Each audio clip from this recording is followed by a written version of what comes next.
Well, it's the day after Nebraska's heartbreaking loss to Iowa, and over the last couple hours, I painfully rewatched the game, looked over the stats, and I've come up with 5 massive takeaways from yesterday's performance going into not only the bowl game, but next season for the Huskers. So, really quick, I have a jam-packed video for you guys today. Make sure to hit that like button. If you're fired up about at least the bowl game, I know I am. And hey, if you're new to the channel or returning viewer, make sure to subscribe. We just hit 7,000 subscribers on the channel. I'm so grateful. And we are now on the road to 8,000. So if you were a diehard Husker fan, I post Nebraska football content every single day. And I also post recruiting content. So again, if you're a diehard fan, make sure to subscribe. You will be thanking yourself that you did. But without further ado, let's get into it, going over my 5 massive takeaways from not only yesterday's performance, but the season overall for the Big Red. First things first, we need to have a conversation about Dylan Raiola. How well did he really perform? The 5-star quarterback, one of the most hyped up players in the history of Nebraska football. What can we say about his first season for the Big Red? Well, his final stat total is a little bit over 2,400 yards, 12 touchdowns through the air, and 10 interceptions. I'll be the first to tell you that Dylan Rhule was not a great quarterback this season. He just wasn't. Okay, he struggled with the speed of the game. He struggled against Power 5 defenses. His deep ball accuracy was on and off. Of course, he missed Jalen Lloyd on that deep shot versus Iowa. And yeah, he wasn't clutch this season. Of course, that Illinois game, he missed wide open Luke Lindemeyer that would have won the football game. He wasn't clutch versus Iowa. He wasn't clutch versus Ohio State. So it's pretty safe to say, it's pretty reasonable to say, yeah, that Dylan Rhule was not the best quarterback this year. So I'll be the first to tell you that. And I'll also tell you that if he were in a better situation, he probably should have been redshirted. However, it's going to benefit his future that he did play this year, going through the lows that he did. Okay, so I'll admit that while Dylan Raiola was not great this year, it's safe to say that, I will also be the first to tell you that I have the utmost confidence that Dylan Raiola will be a first-round NFL draft pick and that he will be in talks of Heisman. Okay, I will be the first to tell you that. And people will say, oh, Wilson, you're overreacting. I'm absolutely not. Again, he struggled this year. He wasn't great. But Dylan Raiola has unquestioned phenomenal potential. Again, he was a 5-star prospect. He is a great arm. Okay, he has phenomenal potential.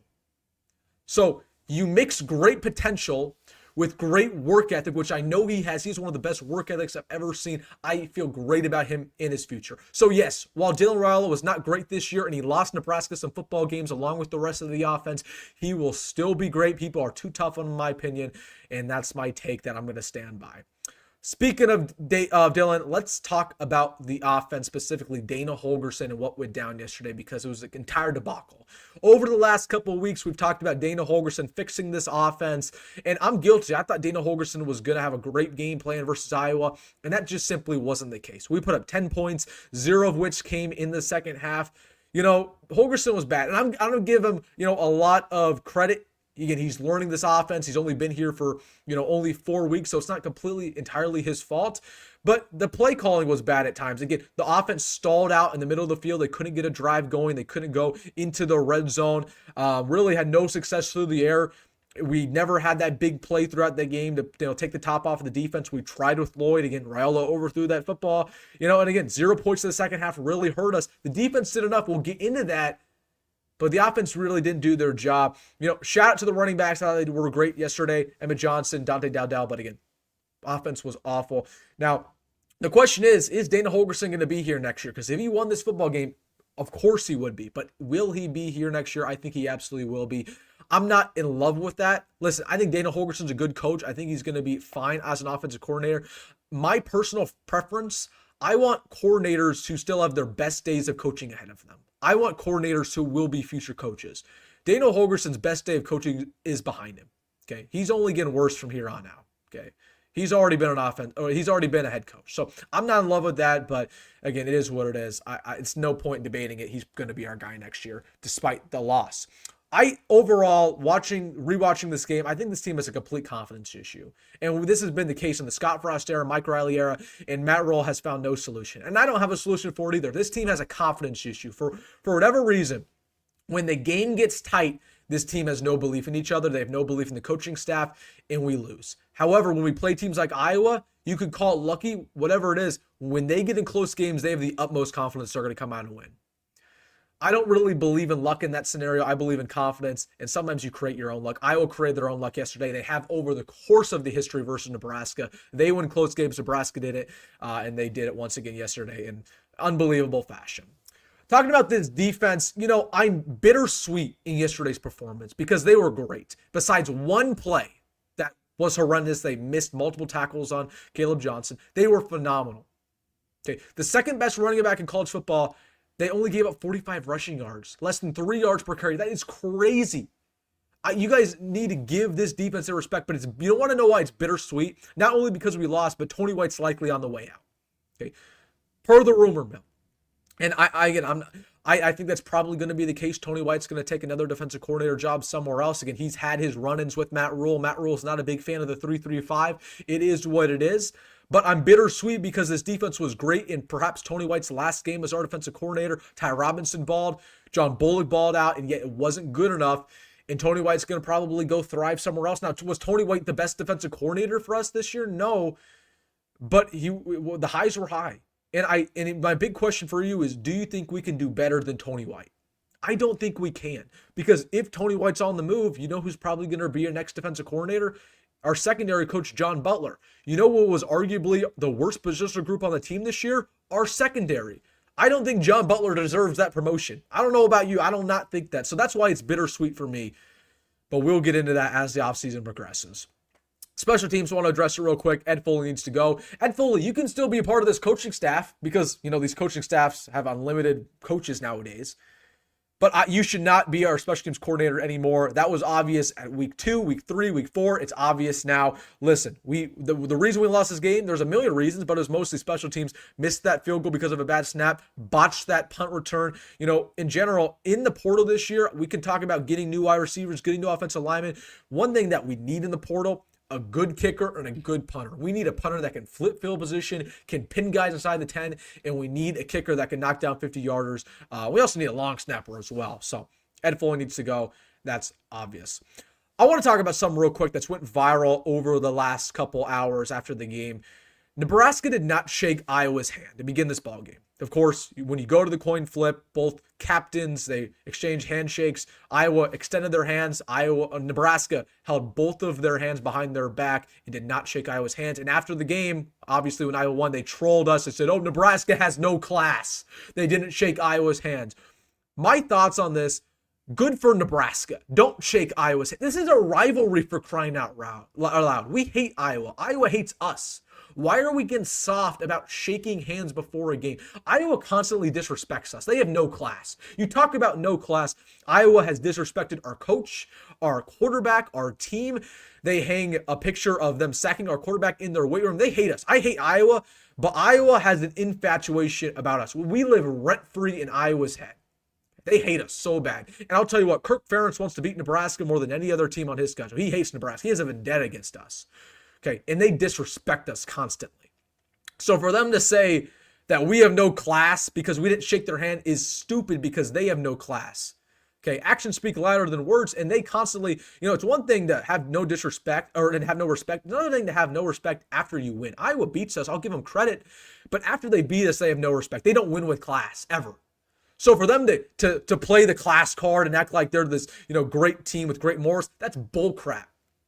Okay, I'm cool with not shaking their hands. Never shake their hands. They disrespect us. I hate them. They hate us. It is what it is. The only thing I wish is that I wish that we backed up our talk. I wish that we backed it up and we won that football game, and then we didn't shake their hands after it either. I wish we did that. It is what it is. I am surprised that Matt Rhule did that because Matt Rhule talks about being a classy team and having high character. I didn't think a Matt Rhule coach team would pull that out, but Matt Rhule also talked about in the past how he did not like how Iowa won that football game last year, how they disrespected us after the game, how they jawed a lot, and I'm cool with him doing what he did. I hate Iowa. The fact that Iowa is complaining about it and crying about it, screw you guys. That's soft. It's a hate. It's a rivalry. It is what it is. Celebrate your victory, but come on. Us not shaking your hand, you disrespect us, we disrespect you. That's a rivalry. Don't be soft about it. All right, guys. We lost, but what's the outlook for next year? What's the outlook even for this bowl game? It was a frustrating season.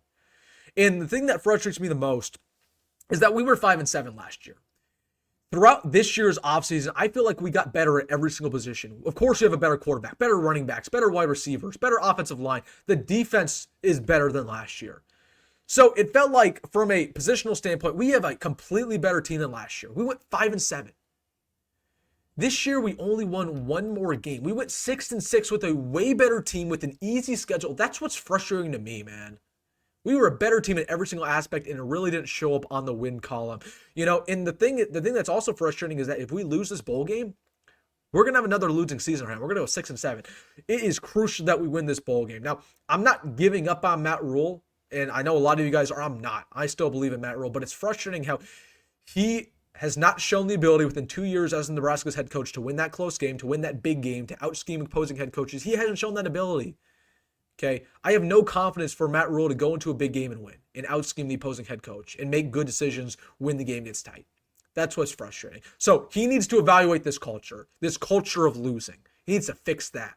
Because I feel good about Matt Rhule making 3-star prospects, NFL prospects. He's a good talent developer. He's already proved that.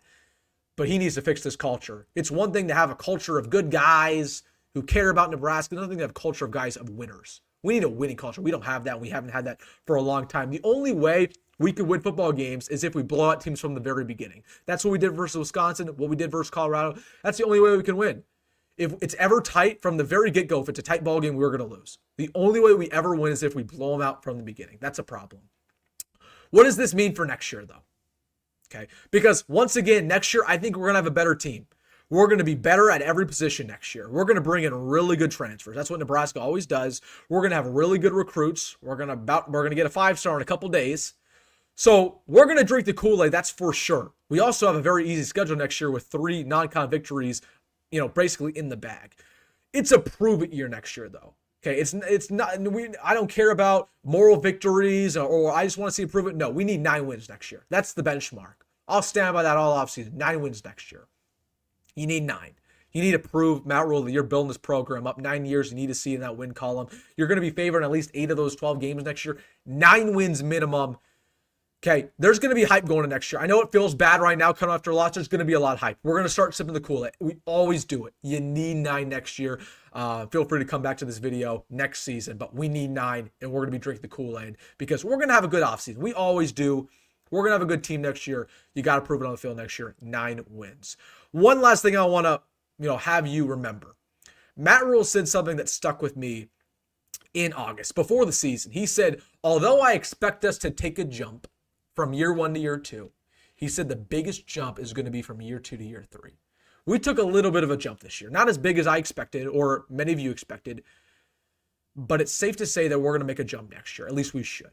Matt Rhule has always made a huge jump from year 2 to year 3. In every single instance, he's basically made a championship contender in year 3. Needs to be the case next year. All the cards in his favor. He needs to do it. It's prove it. It's shut up time. Do it. Or else we might need to have a tough conversation next year. But you know what? It starts now. Offseason starts now. I know we have a bowl game, but this is really the start of the offseason. Let's get going for that bowl game. Let's get this victory. Let's get a good recruiting class on Wednesday, and let's get hype. Go Big Red always, guys. Let me know your thoughts in the comment section about Nebraska's loss yesterday, what you think about it going into the offseason and the bowl game. Hey, guys, if you made this far in the video, make sure to hit that like button and subscribe. Also, make sure to hit that bell notification. We have signing day coming up on Wednesday. I post breaking recruiting news, so if you guys have not hit that bell notification, make sure to hit that so you know exactly when a recruit commits or if I have some breaking news for you guys, so make sure to hit that bell notification. But again, let me know your thoughts in the comment section. As always, folks, go Big Red, go Matt Rhule, and I'll see you in the next one.